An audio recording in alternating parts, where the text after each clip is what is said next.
welcome back to the Soric Reisa channel, a channel designed as a tutorial reference guide for all aspects Final Fantasy XIV. Here on the channel you can find guides pretty much for everything that are easy to understand, easily digestible, and most importantly, fast. In this guide we're going to cover a laundry list of tasks that you can do from order of importance, the greatest and most valuable to the least. So depending on how much time you have to give every day to the game, you can quickly get a second or third job from level 50 to level 60 without having those side quests to rely on for extra EXP. The guide assumes that you have some things unlocked. Now from level 50 to level 60 you need 21,736,800 EXP. That's a lot. The curve is huge, but if you break it down and dissect it, it's really easy to take some of the things that are most important, make sure you get them done at least once a day, and go down the order of the list until you can't play anymore that day.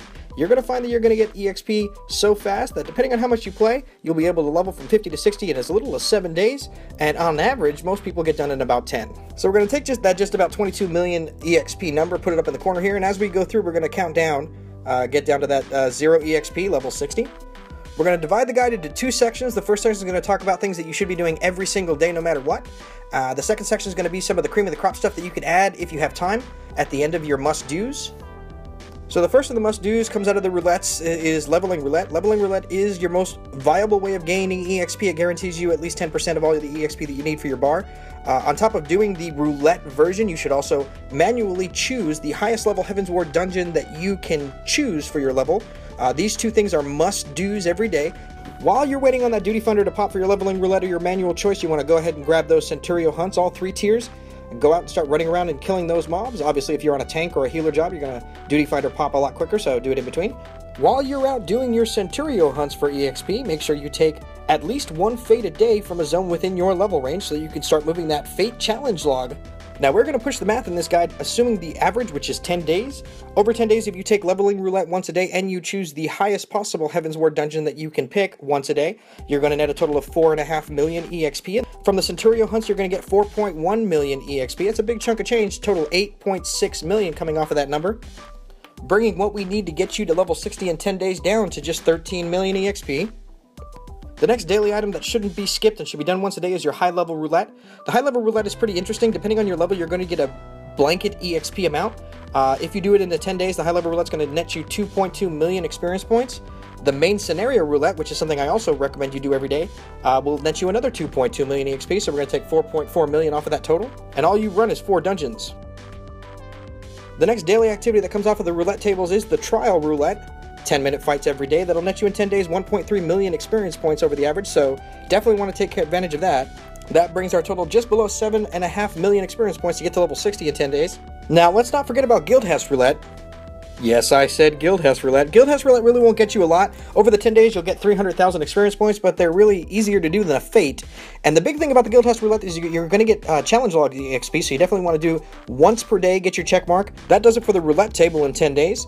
Next thing we're going to look at is the challenge log. In the challenge log, you're going to find some hidden EXP that a lot of times people don't think about. They accidentally get the proc on a level 60 job and they don't get the EXP, so you want to be on the job when that EXP procs. We're going to help you figure out what days they should be procking. Now, the first challenge log EXP that should proc for you should proc at the end of day 1, which is the commendation challenge log. This challenge log procs after you've commended your 5th person within a week, so go ahead and fire out those commends and get that 50k. Now, the big hurdle that most people trip on in the challenge log comes from the dungeon category. The dungeon category has a complete 3 dungeons via the duty roulette challenge. It's worth 84,000 experience points, and this challenge usually gets screwed up when someone who does their low level and high level through dungeon roulette on that Tuesday also is trying to get their tomes capped, and so they get into expert roulette on a level 60 job. This thing procs at the end and they gain no EXP. So you want to be sure that if you're trying to do expert roulette, get it done early and out of the way so that that 3rd dungeon procs on the first day when you're doing your other roulettes for EXP. The next challenge log that should proc for you is worth 50k. It comes from the dungeons category. It's Dungeon Master. The Dungeon 2 challenge procs when you complete 5 dungeons, and if you have been doing one manual choice of the highest Heavensward dungeon that you can choose on your leveling job, as well as your low level and high level roulette each day, this should proc on the 2nd day. And just like with the first dungeon challenge, you want to make sure you don't accidentally proc that while doing an expert roulette trying to get tomes on a level 60 job. So in these first 3 days, if you've been following the guide, you got your commendation challenge log, you've gotten at least 5 fates done, so you got the EXP from the fates as well as the challenge log.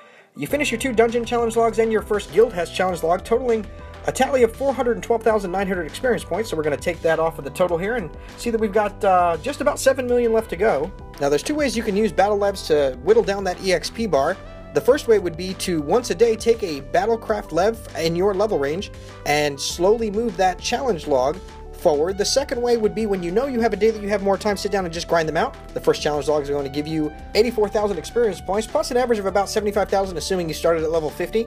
Side note about that first Lev Quest challenge log, when they say 5 different Lev plates, they're talking about the little artistry picture in the top right corner when you're looking through your Lev allowance list, so make sure that you understand that you need to pick 5 different Lev plates, which means sometimes going back to an earlier level range to find 2 Lev plates that are different than the ones that you can choose at your current level range, so you can get that 84,000 experience points. As you're going through doing about 2 or 3 Lev quests a day, you're going to proc that 20 Lev quest for another 84,000 experience points. That adds up pretty quick. And as you get through your 7th day, having done all of your roulettes and making sure you do your Centurio hunts, as well as a couple of fates here and there and 2 or 3 levs a day, you're going to find yourself coming to about level 58, 57, so about 1 level a day should be your pace if you're able to get all of this in each day. Now, obviously, if you've been able to fit in more activities like extra leveling dungeons or even more fate grinding or lev grinding because you had more allowances to burn, then you're going to be a little bit further, maybe along to about 58, almost 59. For our counter here, we're going to assume that you've only done the things that we've talked about here in the guide, so we're going to knock off all the EXP that came out of the challenge logs, all the EXP that came from actually doing fates and doing levs and their average EXP worth, and you're going to find we come down to about 5.5 million left to go to level 60. Now, still going with the 10-day average, if you had followed this guide up until day 7 on days 8, 9, and 10, all you would need to do would be the roulettes leveling, as well as choosing your highest level Heaven's Ward available dungeon. Your high-level roulette, main scenario roulette, and trial roulette, as well as your Centurio hunts would be all you would have to do. No more fate grinding, no more levs, and you'll reach level 60 on day 10.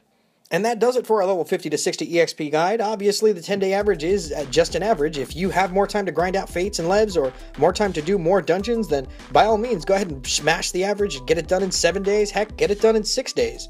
If you like the quick and to-the-point video, please don't forget to hit that like button, and also don't forget to subscribe if you're looking forward to more guides all about every aspect in Final Fantasy XIV. This is Soric. Thanks for watching.